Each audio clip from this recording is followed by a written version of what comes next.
bi ci la Ousmane daal di àddu rek daal di wax ni dootuñu nangooti benn école française buy ñëw installé wu suñu dëkk ba pare di tere ay suñu ay doom ñuy muuru ba briser seen rêve bi nga xamante ne moom la ñu amoon alors ben ñu gis ni am na ay réponses yu si juddu lu ci mel ni Abbé Latyr Ndiaye daal di génn daal di ko ci tontu ab lettre bataaxal mu daal di viral ba am ay coow wala boog ay polémiques yu ci juddu est-ce que aussi jaroon na muy egg fii est-ce que tamit li nga xamante ne moom la Ousmane Sonko wax loolu la ko abbé bi tontu.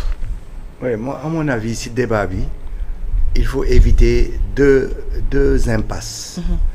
ñaari yoon yu baaxul. premier yoon bi mooy def ko débat religieux. kooku fii je pense que yàlla dimbali nañu. biir Kéwoulo on n'est pas tombé dedans. mais deuxième impasse bu ñu war a éviter. mooy prendre la communauté chrétienne catholique au Sénégal comme la communauté en France. C'est-à-dire que quand on parle de la communauté chrétienne au Sénégal, on ne doit pas parler de la France. C'est comme quand on parle des musulmans au Sénégal, je ne parle pas des musulmans en Arabie Saoudite, je ne parle pas des musulmans au Qatar, je ne parle pas des musulmans en Indochine. Pourquoi ngeen bëgg ci dugal France? Man loolu moo ma jëkk jaaxle. C'est-à-dire que ça c'est une déviation qu'on ne doit pas avoir. C'est-à-dire vous reniez en fait à la communauté chrétienne catholique ici, vous leur reniez le droit d'être des Sénégalais et des catholiques à part entière et de rentrer dans notre vivre ensemble qui est particulier au Sénégal. Dañu am benn vivre ensemble ñëpp dañ ko fay daal rafetlu ko qui est particulier. La cohésion donc religieuse. Voilà, donc moi je trouve que l'intervention de Sonko a une raison d'être parce que en tant qu'État da nga bëgg sa doom yëpp nekk au même niveau il n'est pas question ñu empêcher kii ak kii sur des prétextes de foulard ou pas foulard. On doit assurer à tout le monde sans exclusive, sans distinction, sans discrimination. Loolu d'accord naa si mais soo ko waxee sur la forme nu mu ko waxee. Moi je trouve que on aurait pu éviter ça. Au lieu mu ne ko à partir de maintenant en tout cas ñun duñu nangu comme les écoles françaises. Première chose, c'est pas des écoles françaises. Il y a des écoles françaises ici, mais les écoles privées catholiques sont pas françaises. D'accord. Donc c'est la première chose qui est discutable et qui peut heurter les chrétiens sénégalais, les catholiques sénégalais. Ci ban contexte la mën a heurter. Mais non, mais oui, mais je suis d'accord avec toi. Je dis pas qu'il l'a fait dans ce sens, mais c'est l'interprétation. Avec le Premier ministre, toujours on en est à l'interprétation. Bah voilà, dama bëggoon foofu nga indi ma rapport wala boog li nga xamante ne mooy tëkkale. dafa choqué gars yi. ak école lu tax mu war leen na choqué. daf leen choqué parce que dafa mel ni que ñoom en fait. Le fait du foulard vient parce que la France a choisi d'exclure les gens qui portent le foulard, qui est pas normal. Mais comme Sonko l'a dit, c'est leur pays. Mais des rapprochements bobo avec les écoles privées chrétiennes, catholiques, ça pose problème. Et puis la deuxième chose, la forme de Dunyuko Dangouti, ça fait comme une forme de menace. Et ça a été perçu comme ça. Parce que moi, ça, je ne l'ai pas perçu comme ça. Mais moi, j'accepte, une communauté qui menace la co-percevoir. Et rien dans le débat, vous n'avez pas fait ressortir ça. Vous avez fait ressortir cette vision. Moi, c'est ma vision. Moi, menace à Moussi. Mais je peux comprendre qu'une communauté se sente invectivée au travers de ça. Par exemple, Sonko Sunéon à la fille. Oui, ma fille, je comprends bien le problème que tu vis. Man, avec mon gouvernement et le président de la République, nous allons prendre cette chose en charge. On va s'y atteler et on fera en sorte que tous les élèves puissent aller dans toutes les écoles sans discrimination. Lolo soko waxé du indi ben ciow. Au contraire, dang fay jogé nga né ce ministre de l'Éducation nationale, je te convoque à me régler ça tout de suite avec les parties prenantes. Parce que li xalé bi wax buguma mu amati. Mais yow en tant que représentant de l'État, il y a des choses, nous je vous rappelle 3 choses. Donc Sonko a mal peut-être communiqué. Je dis que, voilà, s'il y a une maladresse dans le contenu, je ne dis pas que c'est faux, mais je dis que ça permet les attaques, ça permet les gens mal intentionnés d'attaquer. Ça permet de nous rentrer dans des débats. Donc, Abbé bi, waron na répondre. Mais l'abbé a surélevé le débat, mon temit, il a surdimensionné. Tu comprends? Parce que on n'a pas peur du voile. Et puis Sénégal, ku fay la ñuy gis quoi. Mais quoi? Même ma pareil. Je rappelle 3 choses rek ma pareil. En France, lan lañu mëna amé liaison ak école catholique yi. Non, mais ils ont aucune liaison. C'est-à-dire qu'il faut que nous reconnaître. Attends. Mais de fait am école bo xamné école française la. Non, c'est une école privée catholique et français. Non. Si. Jeanne d'Arc. École privée catholique qui prend l'enseignement. Mais le programme, mais c'est un programme. Le même règlement intérieur de la France. Non. Si. Non, ils ont un règlement intérieur. Bon, si tu veux, on va engager le débat du règlement intérieur. Mais il m'apparaît, mais je pense qu'il y a un amalgame. Je le pense. Sodjele Abdou Diouf, vous vous souvenez quand il a dit qu'au Sénégal, on a une jeunesse malsaine. Mais ça fait un tollé. Mais il n'a jamais dit que la jeunesse sénégalaise était malsaine. Cette phrase l'a poursuivi tout son parcours. Tu as Wad. Oui. Il a dit Wahwaret. Ça l'a suivi tout son parcours. Mais à Sonko, qu'est-ce qu'il a dit? Non, mais Négal, tu as Macky Sall. C'est sous mon coude. Ça l'a poursuivi tout son truc.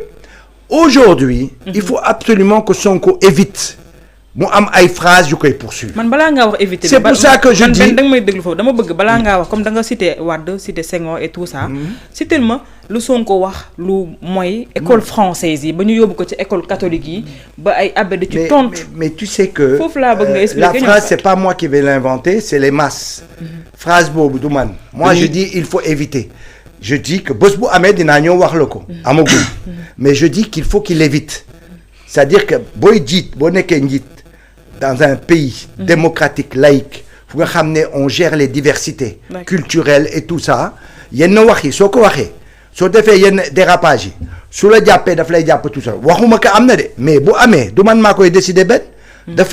ça va venir de partout. D'accord, moi je peux témoigner. Donc moi je peux simplement dire, on l'a connu avec les autres présidents, évitons-le. J'étais présente, je peux témoigner. Je sais.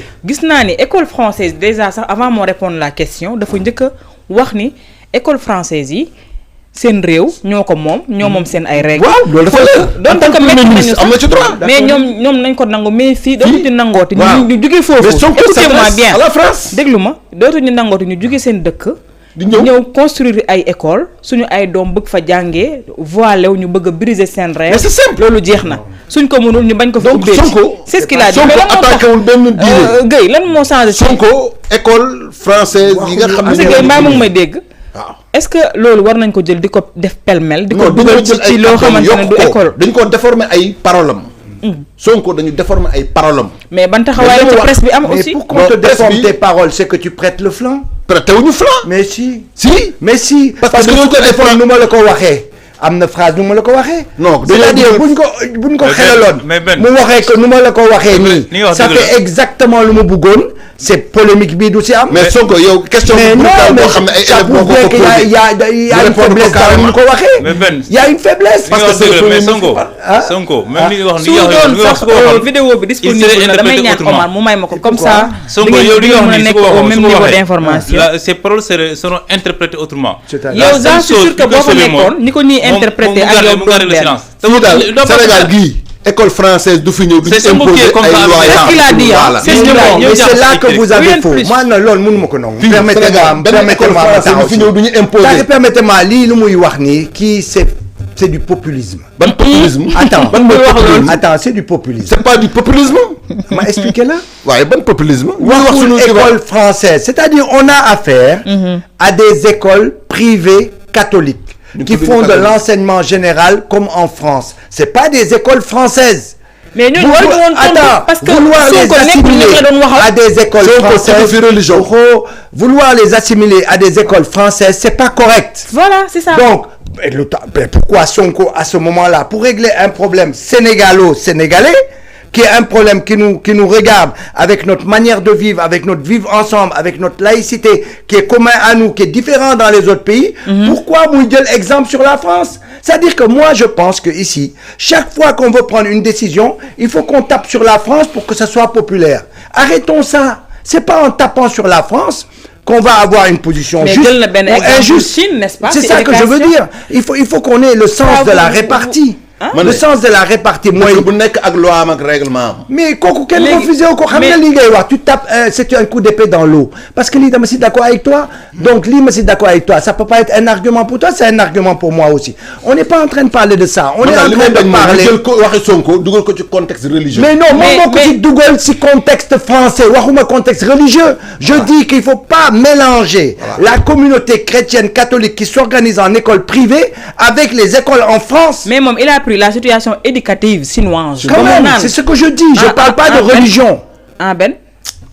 Mon système éducatif chinois. Jël nako ba mu nan dañu bëgg désormais képp ko xamantene ni yaangi Sénégal bo amé rek dem jangi après ñu ñëwaat. Oui mais ces Chinois là et tous les pays du monde ne font pas comme la France. La France est un pays arriéré. La France li mu def, la Norvège, le Danemark, aucun pays ne le fait. Ils acceptent les signes distinctifs. France moo fi jóge avec une forme de laïcité musuñu ko xam qui combat la religion. En France, la laïcité, c'est en opposition à la religion. Donc, mais c'est pas vrai. Ici, les chrétiens ne veulent pas appliquer ça. Mais on doit contre chrétiens. Mais alors, parce que c'est honteux ce que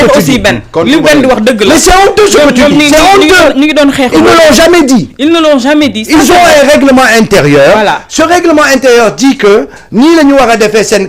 Maintenant, si un élève n'y respectez le règlement intérieur. Attends, vous avez le règlement intérieur respecté. Maintenant, c'est à l'État d'amener les partenaires, discuter, de trouver solution, de nous changer où.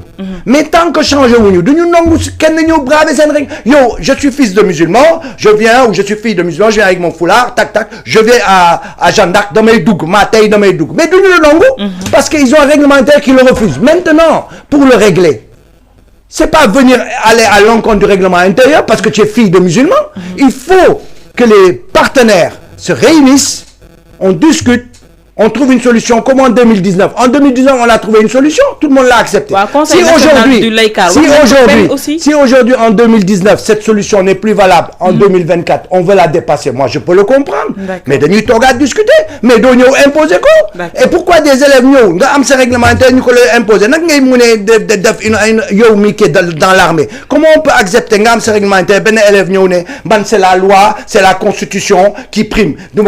Tu me rappelles une chose que je faisais dans ma jeunesse et qui n'était pas bonne.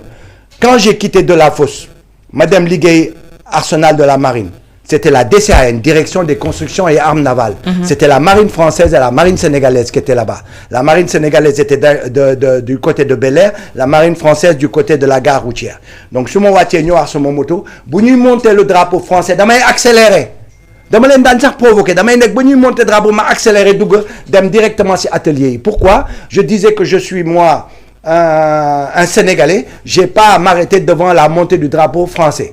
Mais quand le commandant m'a commandé au bout de 3 fois, le commandant m'a appelé. Ils m'ont dit on va te virer ici. Manelen Man, c'est pas vous qui m'avez embauché, c'est la direction des constructions armes navales. D'accord. Je suis pas militaire, mais il a fallu que je m'y plie. Le règlement intérieur. Et pourtant, moi, je disais que je suis sénégalais. La montée du drapeau français, je m'en fous. Nous, on est le fille, tu es au Sénégal, c'est vrai. Mais notre base, là, ici, nous est respectée. Bon, voilà, mais donc c'est pareil, Jeanne d'Arc. Bon, dougué, nous avons un règlement. Règlement, le ministère de l'éducation. Il faudra changer, mais tant que changer, vous nous faut. Mais règlement, Ousmane Sonko, nous avons déclaration. Mais changer, vous nous faut. Il faut discuter. Il faut dialoguer parce que conseil national bu lay kaar bi nga xamantene Abbé Alphonse moko jité waxna ci turu ñepp nak ci turu catholique yépp néna li il faut ñu tok ñu waxtané ko parce que règlement intérieur mënul ñak ci établissement parce que segam règlement intérieur mo teunk Ousmane Sonko pour mu def DPG wa mën na teunk ni ba nga xamantene tant que defaruñ ko kon duñu waxtaan du mëna am mais problème bi merci de l'exemple merci de l'exemple mais waxtaan faaw mu am non d'accord na yow c'est un bon exemple li nga wax dama ci d'accord waaw voilà motax appel buñ ko assimiler entre déclaration Ousmane Sonko def ak école catholique wala affaire religion catholique ça n'a rien à voir avec ça. En tout il faut parce que discuter. depuis très longtemps En tout. ñun on a fait des écoles catholiques dañu jàngee foofu bu ñu nekk xale jàng ci école catholique. Ça veut dire que dañu accepter seen règlement intérieur. te exactement musul heurter benn sensibilité beneen religion. yàgg na fi jusqu'à présent loolu moo xew Sénégal. dañu bëgg yóbbu léegi nag pourquoi ñu xam loolu mais pourquoi l'abbé bi l'abbé Alphonse Ndiaye mu def déclaration bi. parce qu'il s'est ça senti, n'avait pas de parce qu'il s'est senti heurté. Mais C'est quand pas il- le- non, non Ben foofu nag laa la bëgg a indi. mais loolu dañ koy nongul nit ñi. xam nga yow mun nga wax sa wax. nga heurté ma man ma répondre de façon disproportionnée. voilà li mu def nag disproportionné. Sa réponse est disproportionnée. li mu wax C'était à dafa déplacer le débat c'est lui qui a déplacé le débat. parce que foofu laa bëggoon nga ñëwal moom. Problème bi sa foofu la. réponse à oui mais man réponse am moo amplifié le truc alors que il y avait pas lieu de parler. parce que Ben may la ma laaj. waruñu woon wax loolu ak moom quoi moom moo dugg ci foofu. règlement intérieur. mais Sénégal amuñ problème règlement dama bëggoon nga intérieur. ñëwal ma bu baax ci réponse am est-ce que réponse am bi ak tamit ni mu ko répondre amoon na lieu d'être. Non, quand mais même. c'est ça quoi il fallait pas. tudd na loxo. Sa réponse, tudd sa pantalon réponse. tudd gémmiñ goo xam ne. loolu mooy coow li nag problème foofu la loolu On sentait nettement, non, on Il y a des gens qui ont dit que ça daf ko préparer on woon. sentait nettement dans la plume de l'abbé qu'il avait envie d'en découdre. Voilà. Et c'est pour ça qu'elle est disproportionnée. Mais moi je dis, on ne doit pas s'arrêter à ça. C'est-à-dire, on doit dépasser. C'est-à-dire que man les dîners ni tout dîner quoi. Su ma ñëwee taxaw ñu wax yenn affaire su ma d'accordul sax par obligeance damay noppi. man dégg naa ñuy wax si kii waaye man sëriñ bi su waxee man du ma si d'accord dama koy tontu man du ma ko tontu par contre man du ma def loolu lu ma bëggul et je pense que chrétiens yi yëpp nekk fii la lettre de l'abbé là ne les amènera pas là où ils sont pas. Ils le savent très bien. Ils le savent. Ils le savent très bien. Donc, mais ce que je voulais rajouter, j'ai entendu hier. La réponse était ouais, mais j'ai entendu hier dans un débat sur un plateau hier soir où il fait partie du laïcat. Je ne veux pas le nommer. Hein. Laïcat, oui. Ouais. Conseil national du laïcat. Ouais. Il a Mouvement dit d'action catholique. Il n'y a aucune, jusqu'à présent au Sénégal, il n'y a aucune expulsion sur la base du foulard au niveau des catholiques. Mais les catholiques le font. Donc, il n'y en a pas. Il n'y a pas d'exclusion. Donc ça veut dire, débat contre il est facile à régler. Voilà. Il est facile à régler. La lettre là n'avait pas. Il est facile à régler quand même. Mais bon, la lettre, moi je comprends que le gouvernement Dieu le en charge. C'est inadmissible, c'est intolérable. Parce que dans le foulard, nous mais néanmoins, nous sommes nous sommes un pays où on a une singularité dans notre vie. Dafa singulier. Donc, dafa singulier. Moi, je vous demande aux gens de ne pas prendre l'exemple sur la France. La communauté chrétienne organisée ici, catholique et autres, organisée au Sénégal, ne s'organise pas au travers de la France. D'accord. Constitution. Refuser ce raccourci-là. La loi. Constitution. Constitution, moo ëpp doole téeméeri junni yoon kii nu mu tuddati règlement intérieur. Ça on le sait. Sénégal dafa am état. constitution mooy état. président Ousmane Sonko bi muy wax ci constitution la ñun Sénégal dañu am. Il a parlé en tant que premier ministre. Il a parlé en tant que premier ministre. ñu am sunu état boo xam ne dafa libre ñu am constitution boo xam ne dañ ko teg. du ñu nangu beneen dëkk boo xam ne feneen la jógee. ñëw ci sunu biir Sénégal. Mais c'est ça qui est pas bien. Créer benn règlement intérieur am. ne lii moo fiy appliqué. mais Gueye loolu alors je te réponds. lii la ñuy defee. je te réponds. li koy defar mooy dialogue bi je te réponds d'abord c'est pas beneen dëkk. ñu jàll c'est des Sénégalais comme toi et moi qui sont chrétiens qui ont organisé l'école chrétienne qu'on trouve très efficace, très structurée, et sur cette école-là 30% seulement sont chrétiens. Et qui a éduqué beaucoup de nos leaders d'ailleurs. 70% sont des musulmans. Non mais également pareil. Là où tu es en contradiction. La Constitution, je ne sais plus en quel article, impose la déclaration de politique générale. D'accord. Elle l'impose. Dès lors qu'elle l'impose, les députés ont le droit de dire Sonko da ngay ñëw, quel que soit le règlement bi ñu am, c'est en dessous de la Constitution da nga war a ñëw mais constitution bi non mais premier ministre ba pare mais ma pare grand je te prends dans ta contradiction dafa génne premier ministre ba pare ne ko amoo ak premier ministre assemblée nationale kon du fa dem Ousmane Sonko du fa dem. Tu vas me permettre